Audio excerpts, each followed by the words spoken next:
બધાને જય માતાજી, જય માં ખોડિયાર। તો આજે અમારે બહાર જવાનું છે। બહાર જવા માટે મેં સરસ મજાનું એક ગ્રાઉન્ડ ચોઈસ કરી લીધું છે। ગ્રાઉન્ડ પહેરી હું તૈયાર થઈ ગઈ છું ને સરસ મજાનું મેં એક મોઢે લીપાપોતી હતન કરી નાખી છે। પછી તો સરસ મજાનું તૈયાર થઈને એક નંબર તૈયાર થઈ ગયો છે। મારા ભાઈનો દીકરો તો તૈયાર થઈ જ ગયો છે। તો એટલામાં જ મારી મમ્મી મારા પાસે આવીને મને એક ડબ્બી હાથમાં આપી। મેં કીધું આ ડબ્બીમાં હશે શું? તો જોયું તો ડબ્બીમાં હતા મંજુલિકાના સડા।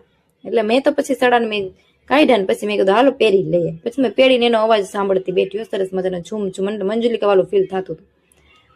પછી તમે રથમાં બેસી ગયા, કેમ કે અમારે બહુ આગું જવાનું હતું એટલે અમે રથમાં બેસીને જ જવું પડે એમાં। એટલે રથમાં બેસીને બધાના વાતાવરણનો આનંદ લેતા લેતા અમે તો પૂગી ગયા। હાલો તો કહી દઉં ક્યાં આવી છું? મોગલમાના મંદિરે પીપોદરા આવી છું। પછી તો અમે અંદર પૂગી ગયા અને સરસ મધુની હતન દર્શન કરી લીધું। તમે હતન દર્શન કરી લેજો।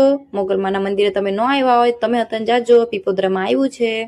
સરસ મજાને અમે દર્શન કરીને પછી ત્યાંથી અમે બહાર નીકળી ગયા। પછી અંદર ગયા તો ત્યાં હતા માતાજીની મોગલમાની મૂર્ત હતી। અમને એમ થતું હતું માતાજી આગળ વાત કરશે, એટલા સરસ મજાના માતાજીની મૂર્ત છે અહીંયા। પછી તો બહાર નીકળી ગયા, અહીંયા શિવલિંગ હતા ત્યાં હતા પગે લાગી લીધું છે અમે। પગે લાગીને પછી ઘડીક અમે અહીંયા બેઠા તો સુરક્ષા ધાગા હતા સરસ મજાના, એટલે પછી અમે તો એ હાથમાં લઈને બાંધવા માંડ્યા। સુરક્ષા ધાગા હાથમાં બાંધી લીધા કેમ કે કોઈ નજર ન લાગે ને એટલા માટે। પછી તમને લાગી ગઈ હતી ભૂખ એટલે બહાર નીકળી ગયા ને સરસ મજાના સમોસા ખાધા। આવજો, બાય બાય।